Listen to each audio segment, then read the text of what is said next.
Ազգային ժողովի նախագահ Ալեն Սիմոնյանն ընդունել է Լատվիայի նախագահ Էդգար Սրինկևիչին։ Հյուրը նշել է, որ ուրախ է գտնվել բարեփոխումների ու ժողովրդավարական զարգացման ուղին ընտրած Հայաստանում։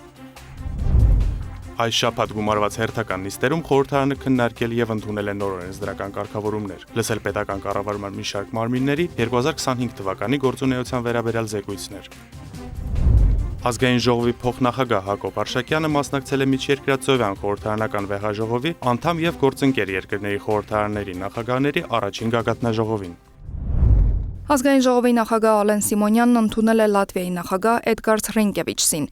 Հանդիպման առանցքում են եղել ինչպես երկկողմ հարաբերություններին, այնպես էլ Հայաստան-Եվրամիություն օրակարգին եւ մեր երկրում ընթացող ժողովրդավարական բարեփոխումներին վերաբերող հարցերը։ Ալեն Սիմոնյանը շնորհակալություն է հայտնել Լատվիայի նախագահին Հայաստանի համար պատմական այս օրերին մեր երկրում գտնվելու եւ Հայաստանի ժողովրդավարական գործընթացներին աջակցություն հայտնելու համար։ Լատվիայի նախագահն իր հերթին շնորհակալություն է հայտնել ջերմընդունելության համար, նշելով, որ ուրախ է գտնվել բարեփոխումների ու ժողովրդավարական զարգացման ուղին ընտրած Հայաստանում։ Անդրադարձ է կատարվել նաեւ տարածաշրջանային զարգացումներին եւ երկկողմ հետաքրքրության այլ հարցերի։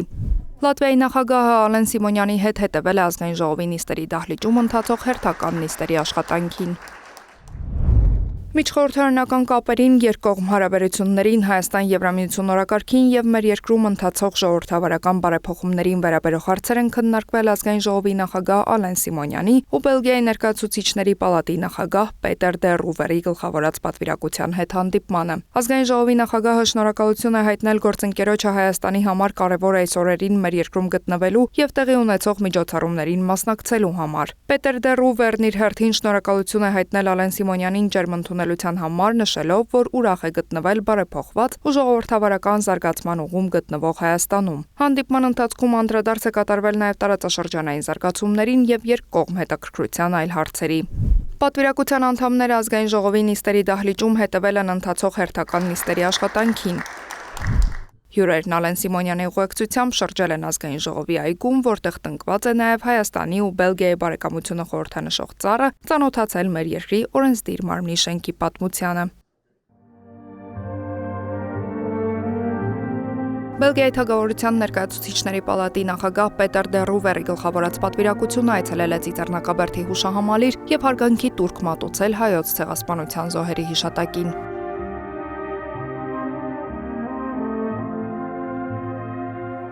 Բելգիայի թագավորության ներկայացուցիչների պալատի նախագահը հուշահամալիրի հիշատակի ծառուղում եղևնի է տնկել ի հիշատակ հայոց ցեղասպանության զոհերի։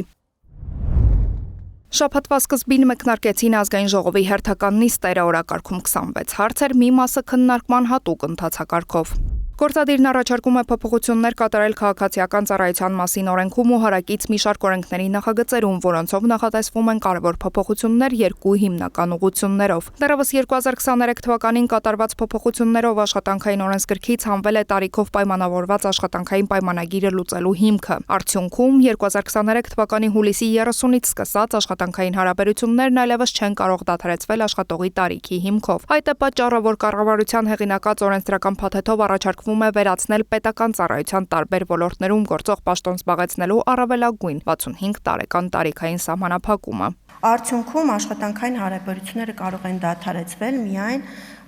պայմանավորված անձի մասնագիտական կարողություններով, կատարողականով եւ արդյունքային գործունեությամբ։ Հիմք է ընդունվել այս փոփոխության համար նաև ՀՀ ժողովրդագրական իրավիճակի բարելավման 24-40 թվականների ռազմավարությունը, որով նախատեսված նպատակներից է ակտիվ, առողջ եւ արժանապատիվ ծերության պայմանների ապահովում, պետության սոցիալ-տնտեսական կյանքում ավագ սերնդի ներկայացուցիչների ներգրավմամբ եւ վերջիններիս ներուժի իրացման հնարավորությամբ։ Իսկ ինչ վերաբերում է փոփոխությունների երկրորդ ուղղությանը, ապա նախագծերի փաթեթով նախատեսվում է հնարավորություն ստեղծել պետական աշխատողների որոշակի խմբերի համար դառնալ խնամատար ծնող եւ դրա համար ստանալ համապատասխան վարձատրություն, եթե այլ օրենքով կամ սահմանադրությամբ նման սահմանափակում նախատեսված չէ։ Նախագիծը խորհրդարանը քննարկեց առաջին եւ երկրորդ ընթերցումներով, այն ընդունվեց ամբողջությամբ։ Տնտեսական հարցերի մշտական հանձնաժողովի նախագահի տեղակալ Բաբկեն Թունյանն առաջարկում է փոփոխություններ եւ լրացումներ կատարել բարձր տեխնոլոգիաների ոլորտում պետական աջակցության մասին օրենքում եւ ուժը կորցրած ճանաչել տեղեկատվական տեխնոլոգիաների ոլորտի պետական աջակցության մասին օրենքը։ Դեռևս 2024-ին ազգային ժողովն ընդունել էր բարձր տեխնոլոգիաների ոլորտին աջակցելու մասին կարգավորումները, որոնք ուժի մեջ էին մտել 2025-ի սկզբից։ Նախորդ տարվա ընթացքում բազմաթիվ IT ընկերություններ ստացել են այդ աջակցությունը իրենց մոտ աշխատող միգրանտներին փոխանցելու նպատակով։ 2026 թվականի հունվարի 1-ից, սակայն ըստ գործող կարգավորումների այդ աջակցության տրման մեխանիզմը պետք է փոխվեր ու աջակցությունը տրվեր ոչ թե ընկերությունների միջոցով, այլ ուղիղ այդտեղ աշխատող միգրանտներին, ինչը վերջիններիս տեխնիկական խնդրի առաջ է կանգնեցրել։ Մենք որոշել ենք մեխանիզմը փոխել եւ աջակցությունը ելի շարունակելու են ստանալ միգրանտները, սակայն ընկերությունների միջոցով, այսինքն ընկերությունները ստանալու են եւ փոխանցեն իրենց մոտ աշխատանքի ընդունված միգրանտներին, որպեսզի տրամաբանությունը տարընթերցումների տեղիք չտա, նաեւ հստակեցել ենք, որ այդ ընթացքում հարկային պարտավորությունները այդ ընկերությունների համար չեն առաջանալու։ Իսկ հաջորդ կարևոր փոփոխությամբ ավելի լավ պայմաններ կապահովվեն առևտրային գործունեություն իրականացնող ընկերությունների համար։ Ըստ մեր կարգավորումների իրենք ավելի մեծ աջակցություն կստանան։ Նաև հստակեցրել ենք շրջանակը, որովհետև կան ընկերություններ, որոնք Հայաստանում երկար տարիներ աշխատում են, հարկեր են վճարում, սակայն Հայաստանի ոչ ռեզիդենտ են եւ իրենք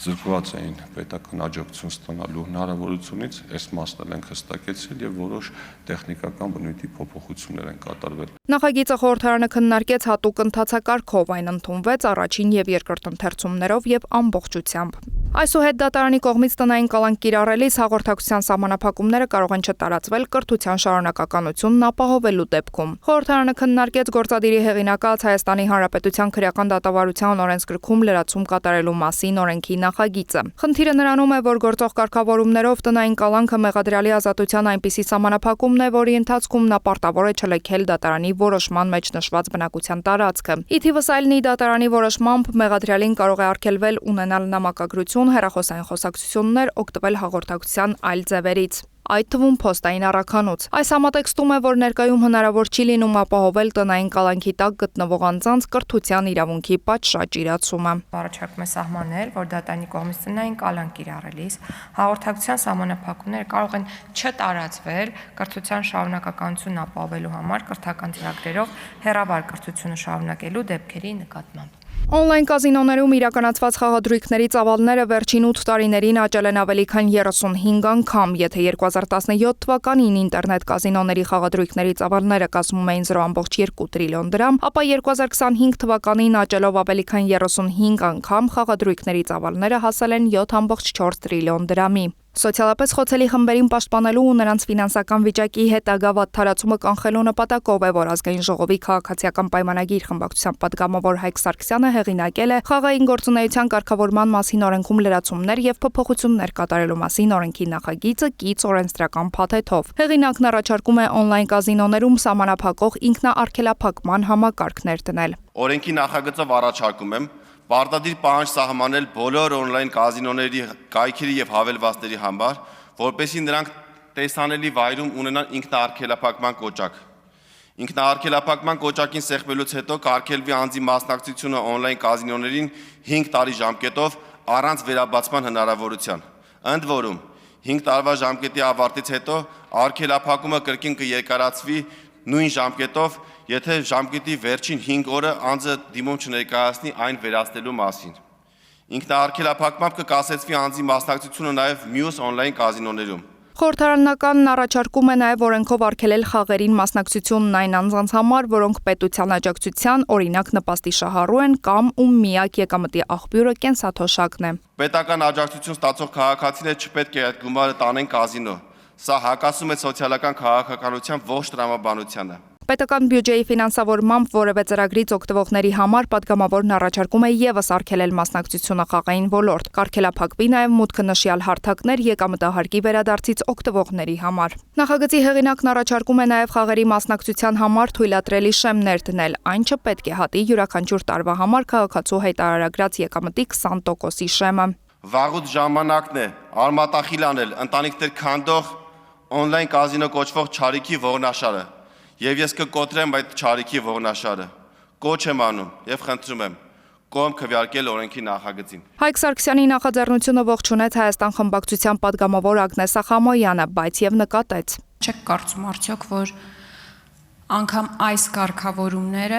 արմատապես լուծում չեն տալիս առկա խնդրին, խաղատները գեշ շահույթներ են ստանում։ Հարկերը անցած տարվա իմ նախագծի շնորհիվ մի փոքր մեզ հաջողվել է ավելացնել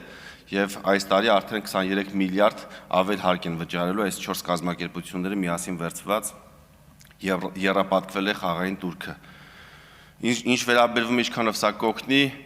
100,000-ավոր քաղաքացիների մուտքը կփակվի։ Դրանք թոշակառուներն են, նպաստառուներն են, տարբեր ծրագրերից օգտվող անձինք եւ նաեւ ինքնաշխատ եղանակով ինքնաարգելափակման միջոցով համոզված են բազմաթիվ քաղաքացիներ կարգելափակեն իրենց կայքը, քանի որ պարտված վիճակում հաճախ այդ որոշումը կայացնում են, բայց որոշ ժամանակ հետո փոշմանում են։ Նախագիծը ողջունում է նաև կառավարությունը, քննարկելի է միայն падգամավորի առաջարկած մարդու եկամտի 20% խաղադրույք կատարելու մասով սահմանված շեմը, որը ըստ էկոնոմիկայի փոխնախարարի հնարավոր է առաջինից երկրորդ ընթերցում ընկած ժամանակահատվածում փոփոխվի։ Խմբակցության անունից խաղային կուլտուրային ու քննարկվող հարցին անդրադարձավ նաև տնտեսական հարցերի մշտական հանձնաժողովի փոխնախագահը։ Վերջի տարիներին բավականին մեծ գումարներ դուրս են հոսում Հայաստանից հենց այդ ապօրինի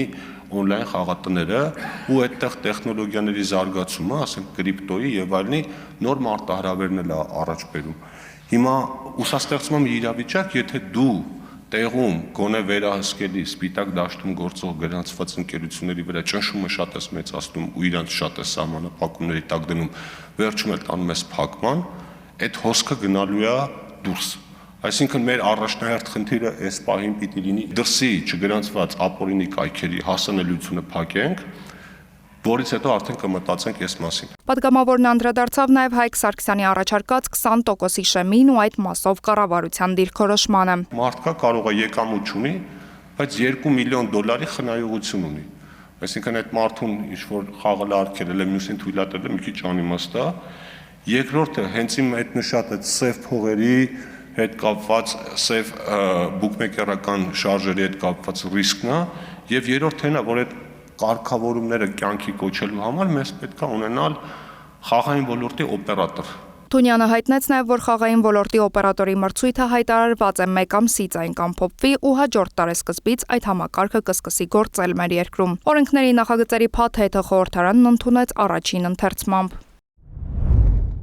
Ազգային ժողովի հերթական նիստերի օրակարգում էր Կենտրոնական բանկի նախագահի ընտրության հարցը։ Ազգային ժողովի կանոնակարգ սահմանադրական օրենքի 145-րդ հոդվածի համաձայն ֆինանսավարկային եւ բյուջետային հարցերի մշտական հանձնաժողովը Կենտրոնական բանկի նախագահի պաշտոնում ազգային ժողովին է առաջարկել քաղաքացիական պայմանագիր խմբակցության կողմից առաջադրված Մարտին Գալստյանի թեկնածությունը։ Մարտին Գալստյանը տնտեսագետ է, տնտեսագիտության թեկնածու, սովորել է Երևանի, Մոսկվայի, Վիեննայի, Հարվարդի համալսարաններում։ 2011 թվականից առ այսօր դասավանդում է Հայաստանի ամերիկյան համալսարանում Հարվարդի բիզնես դպրոցում, ճանաչվել է տարվա լավագույն դասախոս անվանակարգի հաղթող։ Միջազգային մասնագիտական հրապարակումների հեղինակ է, 50-ից ավելի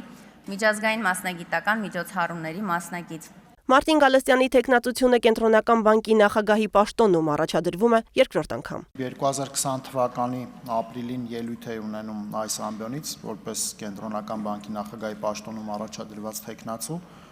Խոսքը սկսեցի այն դիտարկմամբ, որ մեզ շրջապատող աշխարհը դառնում է առավել անորոշ ու մարտահրավերներով լի։ Ինչպես պնդում էի այն ժամանակ, ստեղծված իրավիճակը ոչ թե մասնավոր դեպք էր, այլ համաշխարհային տնտեսության մեջ հիմնովին նոր, առավել բարդ եւ ցնցումներով լի պարբերաշրջանի սկիզբ։ Ցավոք, վերջին տարիների զարգացումները հաստատեցին իմ դիտարկումները։ Տեխնացուի խոսքով այսօր աշխարհում տնտեսական կայունության ապահովումը դարձել է լուրջ մարտահրավեր, պայմանավորված աշխարհաքաղաքական հակամարտությունների խորացմամբ եւ համաշխարհային առևտրային հարաբերություններում լարվածության աճով։ Տեխնացուի խոսքով այսօր աշխարհում տնտեսական կայունության ապահովումը դարձել է լուրջ մարտահրավեր, պայմանավորված աշխարհաքաղաքական հակամարտությունների խորացմամբ եւ համաշխարհային առևտրային հարաբերություններում լարվածության աճով։ Կառուցվածքային փոփոխությունները, արհեստական բանականության եւ նոր տեխնոլոգիաների հայտ գալուց մինչև բնակչության ծերացում եւ կլիմայի փոփոխություն էապես մեծացրել են համաշխարհային տնտեսական աճի հեռանկարի շուրջ անորոշությունը։ Կենտրոնական բանկի նախագահի թեկնածուն ընդգծել է, որ վերջին 6 տարվա ընթացքում Հայաստանի կենտրոնական բանկն առաջնորդվել է այն համոզմունքով, որ մակրոտնտեսական կայունության ապահովման հանձնառությունը պետք է լինի անվերապահ։ Մակրոտնտեսական կայունությունը երկրի տնտեսական զարգացման համար նույնքան կարևոր է, որքան խաղաղության եւ ժողովրդավարության վրա հիմնված կայուն քաղաքական միջավայրը, ազատ մրցակցությունը, օրենքի գերակայությունը եւ արդար դատական համակարգը։ Այնուհետև Մարտին Գալստյանը ներկայացրել է Կենտրոնական բանկի կարևորագույն ձեռքբերումներն ու կառույցի ապագա գործունեության տեսլականը, խոսել դրամավարկային քաղաքականության, ֆինանսական կայունության, ազգային ժողովի գործընկերների հետ համատեղ նախատեսվող օրենսդրական փոփոխությունների մասին։ Ազգային ժողովի падգամավորների քվեարկության արդյունքում Մարտին Գալստյանը ընտրվել է Կենտրոնական բանկի նախագահ։ Կենտրոնական բանկի նախագահի ընտրությունից բացի ազգային ժողովի հերթական նիստերի օրակարգում էր նաև ազգային ժողովի պետական իրավական հարցերի մշտական հանձնաժողովի նախագահի ընտրության հարցը։ Հանձնաժողովի նախագահի պաշտոնը թափուր էր 2026 թվականի մարտից, երբ Վլադիմիր Վարդանյանն ազգային ժողովի կողմից ընտրվել է Սահմանադրական դատարանի անդամ, վայր դնելով падգամավորական մանդատը։ Քաղաքացիական պայմանագիր խմբակցության կողմից թափուր պաշտոնում առաջադրվել է նույն հանձնաժողովի նախագահի տեղակալ Արուսյակ Ջուլհակյանի թեկնածությունը։ 2005-ից 13 թվականներին իրավագիտություն է դասավանդել Հայաստանի պետական ճարտարագիտական համալսարանում, 2007-ից 9 թվականներին իրավագիտություն է դասավանդել տնտեսագիտության եւ իրավագիտության համալսարանում։ Հանձնաժողովի նախագահի թեկնածուն իր ելույթում շնորհակալություն հայտնելով վստահության համար ընդգծել է, որ սա իր համար մեծ պատիվ է, բայց նաեւ մեծ պատասխանատվություն հաշվի առնելով հանձնաժողովի ծանրաբեռնվածությունը։ Այս հանձնաժողովում են քննարկվում պետության եւ քաղաքական համակարգի կազմակերպման առնչվող հարցերը, սահմանադրական հարցերը, ընտրական համակարգին ընտրությունների կազմակերպմանը, քաղաքական կուսակցությունների գործունեության կազմակերպման առնչվող կառուցակարգերը, դատական իրավապահ համակարգին վերաբերող հարցերը, դատաիրավական բարեփոխումները, քրեական, վարչական, քաղաքացիական օրենսդրությունը, ազգային ժողովի գործունեությունը, կանոնակարգող օրենսդրությունը եւ այլն։ Թեկնածուն հիշեցրել է, որ 2019 թվականից անդամակցում է հանձնաժողովին, իսկ 2022-ից զբաղեցնում է նախագահի տեղակալի պաշտոնը։ Այդ ընթացքում քննարկվել եւ ընդունվել է ավելի քան 1000 նախագիծ, այդ թվում նոր քրեական եւ քրեական դատավարության օրենսգրքերը։ Արուսյակ Ջուլհակյանն իր ելույթում առանձնացրել է հանձնաժողովի աշխատանքի 3 հիմնական ուղղություն՝ արդարադատություն, ոլորտի բարեփոխումներ, կոռուպցիայի դեմ պայքար եւ սահմանադրական բարեփոխումներ։ Հանձնաժողովը այս գործընթացում պետք է ստանձնի կամուրջի դեր, միավորելով գործադիր, օրենսդիր, դատական իշխանությունների, ինչպես նաև քաղաքացիական հասարակության մոտեցումները։ Թեկնածուն նշել է նաև, որ ազգային ժողովի 8-րդ գումարման ժամկետը մոտենում է ավարտին եւ ընտրվելու դեպքում իր պաշտոնավարումը կտևի մոտ 3 ամիս։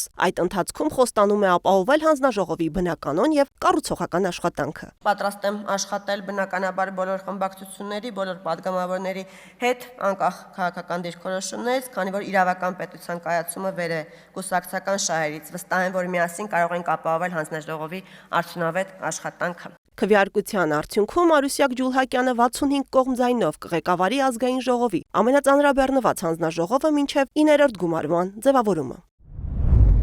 Հերթական նիստերի շրջանակում падգամավորներին ներկայացվեցին նաև տարբեր պետական գերատեսչությունների նախորդ տարվա իրականացրած աշխատանքների արդյունքները։ Ամբիոնի մոտ է Հանրապետության գլխավոր դատախազը Աննա Վարդապետյանն այս ֆորմատով արդեն 4-րդ տարին է, ինչ ներկայացնում է իր ղեկավարած կառույցի աշխատանքները։ Դատական իշխանության գործունեությունը փաստարկված մանրամասնեց դատախազն ու ըստ ամիսների թվերի տեսքով ներկայացրեց նաև պետությանը վերադարձված գույքերը։ 2025 թվականի ընթացքում կայացված դատական ակտերով դատախազական ներգործության միջոցների կիրառման արդյունքում Հայաստանի եւ համայնքների սեփականությանը կամ տիրապետմանն է վերադարձվել շուրջ 66 միլիարդ 934 միլիոն դրամ շուկայականին մոտարկված կադաստրային արժեքով 124 գույք։ Այդ թվում մանկապարտեզ, մշակույթի տուն, մարզադաշտ, բնության հուշարձան, պուրակ, հողատարածք, կանտառային տարածք թվարկումը կարելի է շարունակել։ Օրինական ուժի մեջ մտած դատավճռով Աբովյան համայնքի նախկին ղեկավար Կարապետ Մուրադի Գուլոյանից եւ նրա կնոջից Հոգուտ Հայաստանի ենթակայեն բռնագանձման ապօրինի ծագում ունեցող գույքեր, այդ թվում տարբեր բաժնետոմսեր ու դրամական միջոցներ։ Ներքին գործերի նախարարության հանցավորության վիճակագրության եւ հանցավորության կենտրոնի տրամադրած տվյալների համաձայն 2025-ին հանցագործության դեպքերը նվազել են, փաստում է Աննա Վարդապետյանն ու ներկայացնում պատկերը։ 25 թվականի ընթացքում Հայաստանի Հանրապետությունում կատարվել է 40722 հանցագործություն։ Հիշեցնեմ 24 թվականին 42057,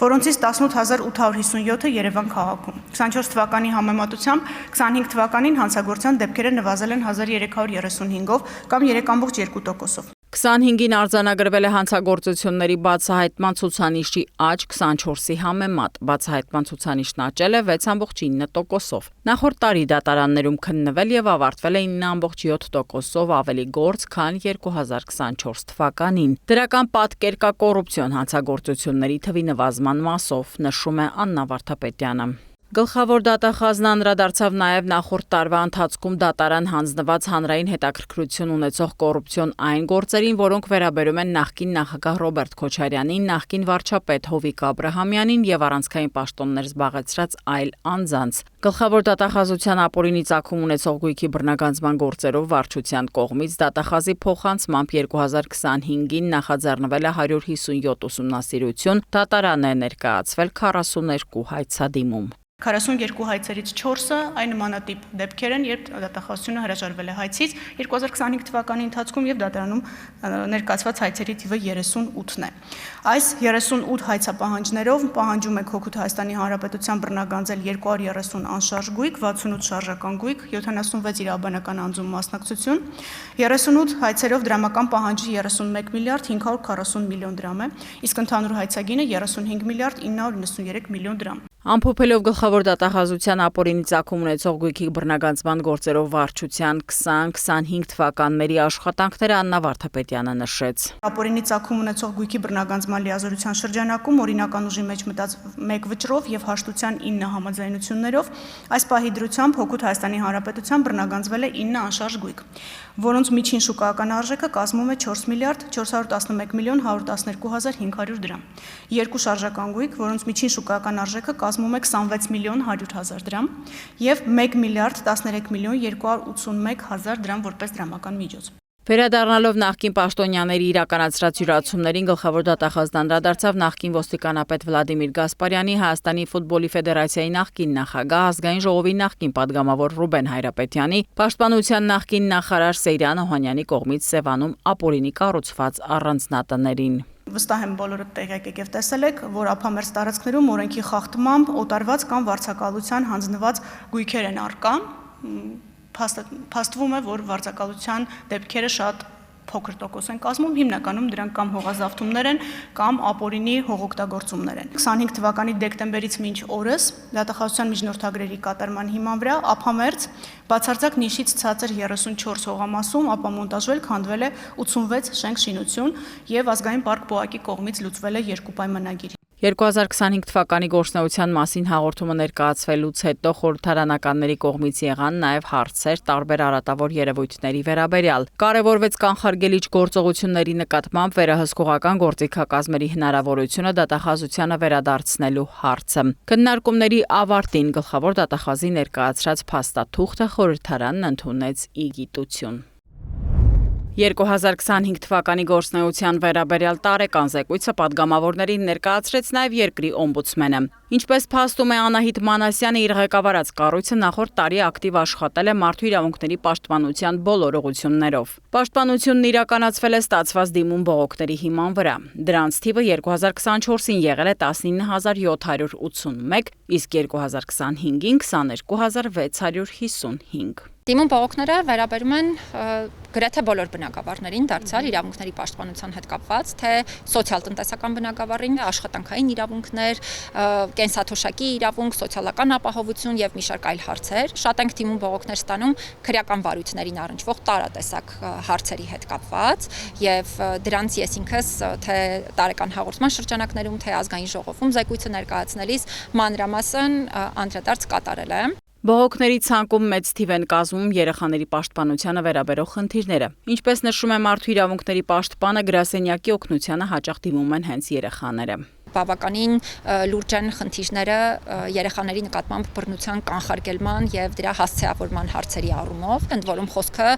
ոչ միայն ընտանիքից դուրս, այլ նաեւ հենց ընտանիքի ներսում երեխաների նկատմամբ բռնությանն է վերաբերում։ Օմբուդսմենը մտահոգիչ է համարում երեխաների անձնական տվյալների պաշտպանության վերաբերյալ խնդիրները։ Այսօր կա մի իրավիճակ, որ երեխաների անձնական տվյալները տարբեր հարթակների միջոցով տարածվում են ու դա կատարվում է հենց ծնողների միջոցով, շեշտում է Մարդու իրավունքների պաշտպանը։ Շատերը կարծում են, որ երեխան իրենց սեփականությունն է եւ երեխայի հետ կապված ցանկացած տեղեկատվություն կարող է փոխանցվել ու զգայուն չեն այս առումով մոտեցումները եւ ես շատ եմ կարեւորում, որպեսզի նախ մենք ճիշտ հանրային իրազեկումներ անենք այս հարցի հետ կապված, որպեսզի անձինք հնարավորություն ունենան հասկանալու թե ինչպես եւ ինչ ձևով պետք է լուսաբանել կամ հաղորդակցություն վարել երեխայի իրավունքին առնչվող որևէ զգայուն հարցի հետ կապված կամ նույն ծնողավարության հմտությունները պետք է զարգացվեն, որպեսզի նույն ծնողները իմանան, թե որ պարագայում երեխայի ինչ անձնական տվյալ է ճիշտ հրապարակել, այդ թվում օրինակ նույն լուսանկարներ, տեսանյութեր եւ այլն։ Վատ վերաբերմունքի կանխարգելման շրջանակում տարվա ընթացքում եղել են բազմաթիվ այցեր տարբեր հաստատություններ, դրանց թվում են կրթօջախները, խնամքի կենտրոնները, քրեակատարողական հիմնարկները։ Մարդու իրավունքների պաշտպանի գրասենյակը հանրապետության 5 մարզում ունի արագ արձագանքման ստորաբաժանումներ։ Սերտե ազգային ժողով մարդու իրավունքների պաշտպանի գրասենյակ համատեղ աշխատանքը։ Ուզում եմ հատուկ արձանագրել, որ ազգային ժողովի գրեթե բոլոր հանձնաժողովների եւ շատ падգամավորների հետ մենք շատ ակտիվ ենք եղել տարատեսակ խնդիրներ, այդ թվում մարդու իրավունքներին վերաբերելի խնդիրներ հասցեավորելու դիտանկյունից, նույն եթե այցերի եւ համանման այլ գործունեության տեսակների մասին խոսենք, մի շարք այցեր մենք ազգային ժողովի падգամավորների հետ իրականացրել ենք համատեղ ձևաչափով, մի շարք խնդիրներ համատեղ ենք փորձել հասցեավորել։ Գրասենյակի գործնեության վերաբերյալ տարեկան հաշվետվություն ամեն տարի ներկայացվում է խորհրդարանին 25 թվականի փաստաթղթի պարագայում որպես ձեռքբերում Անահիտ Մանասյանն առանձնացնում է հետևյալը։ Նախորդ տարի բավականին բարձր ցուցանիշ ենք ունեցել պետական մարմինների կողմից մարդու իրավունքների պաշտպանի առաջարկները կատարելու կամ մասնակի կատարելու ցուցանիշների առումով եւ իհարկե այս տարեկան հաղորդումը նաեւ առանձնանում է նրանով, որ այստեղ մենք փորձել ենք մի շարք խնդիրների անդրադառնալ, որոնք նախկինում օրինակ չեն տեղ գտել մարդու իրավունքների պաշտպանների տարեկան հաղորդումներում, օրինակ նույն կրոնական ազատությունների հետ կապված հարցը, խոսքի ազատության իրավունքին առնչվող հարցերին ենք մի փոքր այլ դիտանկյունից անդրադարձել։ Այս փաստաթուղթը եւս քննարկումների արդյունքում падգամավորներն ընդունեցին ի գիտություն։ Ազգային ժողովում ներկայացվել է հեռուստատեսության եւ ռադիոյի հանձնաժողովի 2025 թվականի տարեկան հաղորդումը։ Ես արդեն 8-րդ անգամ այստեղ ելույթ եմ ունենում տարեկան զեկույցով, տարեկան հաղորդմամբ եւ 8-րդ անգամ պետք է կրկնեմ, որ Հայաստանում տեսալսողական մեդիան ազատ է եւ անկախ է։ Ազատ եւ անկախ ասելով ես ի նկատի ունեմ միայն իշխանություններ, պետություն եւ մեդիա հարաբերությունները եւ մեդիան իսկապես ազատ է։ Հանձնաժողովը 2025 թվականի ավարտին հարցում է իրականացրել լիցենզավորված եւ հեղինակազորված հեռարձակողների շրջանում պարզելու արդյոք պետական կամ տեղական ինքնակառավարման մարմինների կողմից եղել են միջամտություններ խմբագրական քաղաքականությանը։ Ի պատասխան մեր այդ հարցմանը որևէ էական նշանակության բողոք չենք ստացել եւ ես կարծում եմ բոլորը շատ լավ հասկանում են, որ մեր մամուլը այդքան վախեցած չի, որպեսզի ճշմարտ դեպքում ինքը մեզ փոխանցեր իրենց դժգոհությունը կամ կարծիքը։ Միևնույն ժամանակ հանձնաժողովը հայտարարում է, որ ինքն էլ գործում է անկախ եւ թափանցիկ ապահովելով բաց աշխատանք, ուղիղ հեռարձակումներ եւ ակտիվ հանրային հաղորդակցություն, սակայն տարեկան հաղորդման նախաբանում նշվում է, որ տեսալսողական մեդիան գտնվում է համակարգային ճգնաժամի մեջ։ Եթե մենք համատեղ ջանքերով որոշ իրավական, իրավաբանական, կոնցեպտուալ քայլեր չձեռնարկենք, ապա հանրային մուլտիպլեքսը որպես ինքնիշխան տարածք, սուվերեն տարածք, որտեղ պետք է լրատվամիջոցները փորձեն ապահովել պետության գործունեության ուղեկցումը, ապա մի քանի տարի հետո այն այլևս կվերանա։ Հանձնաժողովի գնահատմամբ հիմնական խնդիրը առցանց հարթակների եւ թվային հսկաների հետ անհավասար մրցակցությունն է։ Մինչ լիցենզավորված հեռարձակողները գործում են խիստ կարգավորումների ներքո, նույն ոլորտում գործող առցանց հարթակները չունեն նույն պարտավորությունները։ Հանձնաժողովը ազգային ժողովին առաջարկում է ոլորտում նախաձեռնել անհրաժեշտ օրենսդրական եւ քաղաքական քննարկումներ ապահովելու համար տեսալսողական մեդիայի կայուն զարգացումը։ Ներկայացնելով թվային տվյալներ Տիգրան Հակոբյանը տեղեկացրել է, որ 2025 թվականի դրությամբ եղել է 94 լիցենզավորված ընկերություն, որից 41-ը տեսալսողական մեդիածառայություն մատուցող, 53-ը ցանցային օպերատոր։ 2024 թվականի վերջում եղել է 63 գրանցված ցանցային օպերատոր։ 2025 թվականին հանձնաժողովը հարուցել է 84 վարույթ, որից 74-ը սեփական նախաձեռնությամբ։ 2025 թվականին հանձնաժողովի որոշումների դեմ հարուցվել է 5 դատական գործ դեկտեմբերի 31-ի դրությամբ, վարույթում գտնվող դատական գործերի ընդհանուր քանակը եղել է 16։ Խորհրդարանում հերթական նիստերի ընթացքում ներկայացվել է նաև քննչական կոմիտեի գործունեության 2025 թվականի տարեկան զեկույցը։ Կոմիտեն հաշվետու տարում արձանագրել է ինչպես վարույթների թվի աճ, այնպես էլ արտադրողականության բարձրացում։ 2025 թվականի ընթացքում ընդունվել է 74893 հաղորդում, որից ավելի քան 57 000-ով նախաձեռնվել են քրեական վարույթներ։ Ընդհանուր առմամբ քննվել է ավելի քան 90,000 քրեական վարույթ, նախորդ տարվա համեմատ աճելով 6.5%-ով։ Հաշվետու ժամանակահատվածում վարույթների աճ է արձանագրվել, ընդ որում աճին զուգընթաց աճել է նաև քննիչների միջին ծանրաբեռնվածությունը։ 2025 թվականի ընթացքում մեկ քննիչի միջին ծանրաբեռնվածությունը կազմել է 350 քրեական վարույթ, 2024 թվականին 319-ի դիմաց, այսինքն քննիչների ծանրաբեռնվածությունը աճել է 31-ով կամ 9.7%-ով։ Հաշվետու տարում ավարտվել է ավելի քան 41,000 քրեական վարույթ, դատարան է ուղարկվել 14,650 գործ, 15,000-ից ավելի անձանց վերաբերյալ, ինչը նախորդ տարվա համեմատ աճել է շուրջ 24%-ով։ Միաժամանակ նվազել է կալանքի կիրառման ցուցանիշը, մեղադրյալների միայն 18.7%-ի նկատմամբ կիրառվել է կալանք, նախորդ տարվա 23.3%-ի դիմաց։ Աճել է գրավի եւ այլընտրանքային խափանման միջոցների կիրառումը։ Տարբեր տարիների ընթացքում դատարան ուղարկած քրեական վարույթներով ըստ վիճակագրության նաև կայացրել են 284 արդարացման դատավճիռներ 361 անձանց վերաբերյալ։ Ձերբակալման կալանք կամ այլ խափան միջոցներ կիրառելու մասով հարկ է նշել հետևյալը։ Ներկայացվել է խափան միջոց կալանք կիրառելու վերաբերյալ 3063 միջնորդություն, 2024 թվականին այդ թիվը եղել է 3095-ը։ Այս առումով ունենք խափան միջոց կալանք կիրառելու վերաբերյալ միջնորդությունների նվազում 1%-ով, թեև ես արդեն նշեցի, որ քրեական վարույթները աճ է արձանագրվել, ինչպես նաև մեղադրյալ ներգրավված անձանց աճ է արձանագրվել։ Խուզարկություն իրականացնելու թույլտվություն ստանալու վերաբերյալ ներկայացվել է շուրջ 11793 միջնորդություն, նախորդ տարվա համեմատ աճելով ավելի քան 35%-ով։ Զեկույցում առանձնացվել են նաև հանրային հնչեղություն ունեցող մի շարք քրեական վարույթներ, որոնք երկար տարիներ քննվել են, երբ 2025 թվականին ստացել դատավարական ավարտ։ Քննչական կոմիտեի նախագահը նշել է, որ առաջիկայում եւս կլինեն հանրային նշանակություն ունեցող գործերի ավարտներ ու հրապարակումներ։ Ազգային ժողովը տարեկան հաղորդումներն ընդունել է ի գիտություն։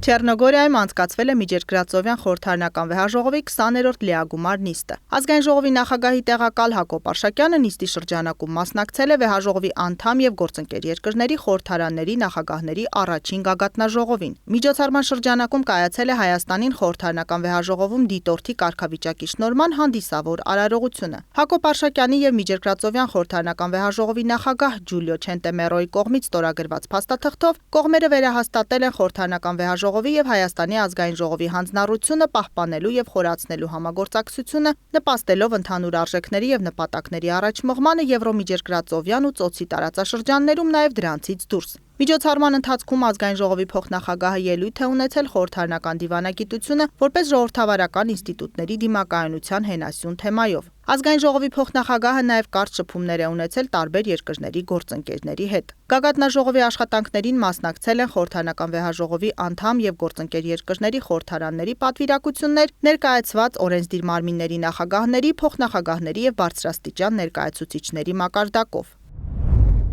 Մարդու իրավունքների պաշտպանության եւ հանրային հարցերի մշտական հանձնաժողովի նախագահի տեղակալ Ռուստամ Բաքոյանը հանդիպել է Եվրոպական երկխոսության կենտրոնի տնօրեն Անատոլի Լյաբեցկայի գլխավորած պատվիրակության հետ։ Ռուստամ Բաքոյանը նշել է, որ իրավունքի գերակայության ապահովումը Հայաստանի որպես իրավական պետության հիմնարար հատկանիշներից է։ Նա ներկայացրել է հանձնաժողովի առանցքային գործառույթներն ու առաջնահերթությունները, անդրադարձել քննարկված շրջանառության մեջ դրված, ինչպես նաեւ ընդունված օրինագծերին։ Քննարկվել են երկկողմ փոխգործակցությանը վերաբերող հարցեր։ Արձանագրվել է, որ այս այցը նոր խթան կհանդիսանա համագործակցության խորացման եւ երկկողմ կապերի համապնդման գործում։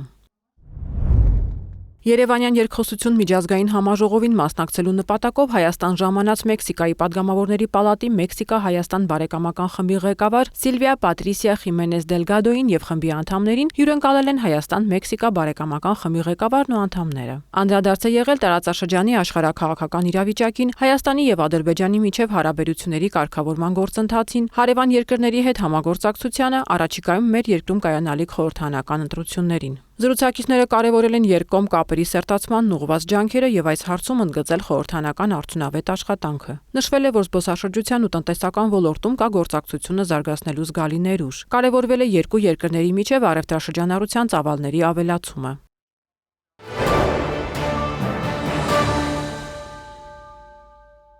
Սիրելի հայրենակիցներ, ձեր վստահության քվեն ստանալու եւ իշխանություն ձևավորելու պարագայում ի թիվս այլ բարեփոխումների ամբողջությամբ 100%-ով փոխհատուցվելու են միայնակ թոշակառուների, սոցիալապես անապահով քաղաքացիների եւ բազմազավակ անապահով ընտանիքների դեկտեմբեր, հունվար եւ փետրվար ամիսների գազի եւ էլեկտրոէներգիայի ծախսերը։ Այս ծրագրի շնորհիվ կթեթևացվի մեր հազարավոր հայրենակիցների սոցիալական եւ ֆինանսական բեռը։ Հատկապես միայնակ տարեցները պետք է ամեն օր զգան պետության հոգացությունն ու հասարակության աջակցությունը։ Բարեկեցիկ ծերություն ապահովելը պետք է լինի պետության առաջնահերթություններից մեկը։ Դա մեր նվազագույն պարտքն է այն մարդկանց հանդեպ, ովքեր տասնամյակներ շարունակ աշխատել, ստեղծել եւ իրենց ներդրումն են ունեցել մեր երկրի զարգացման գործում։ Հայաստան դաշինքի սոցիալ-տնտեսական ծրագրով նախատեսվում է նաեւ կենսաթոշակների բարձրացում առնվազն 50%-ով։ Մեր ծրագրերում ընդգրկել ենք նաև հետևյալ դրույթները՝ երիտասարդ ընտանիքների աջակցություն, ծնելիության խթանում, բազմազավակ ընտանիքների աջակցություն, հիփոթեքային եւ բնակարանային ծրագրերի ընդլայնում, կրթության հասանելիության բարելավում։ Մենք նախատեսում ենք աշխատատեղերի ստեղծում եւ եկամուտների աճ, ընտանիքների սոցիալ-տնտեսական դրությունը բարելավելու նպատակով։ Խթանելու ենք երիտասարդ ընտանիքներին բնակարանային հասանելի ծրագրերի եւ կայուն զբաղվածության ապահովման միջոցով։ Մեր առաջնահերթություններից է ծնելիության խթանումը եւ բազմազավակ ընտանիքների սոցիալական պաշտպանության ուժեղացումը։ Հայաստան դաշինքի ներկայացված սոցիալ-տնտեսական ծրագրի համաձայն նախատեսվում է աշխատանքային ստաժ հաշվարկելու տաքսու վարորդների եւ գյուղացիական տնտեսությամբ զբաղվողների աշխատանքը։ Այս ամենը իրականության վերածելու համար հարկավոր է, որպեսզի առաջիկա խորհրդարանական ընտրություններում քվեարկեք Հայաստան դաշինքի օգտին։ Միասին կարող ենք։ Շնորհակալություն։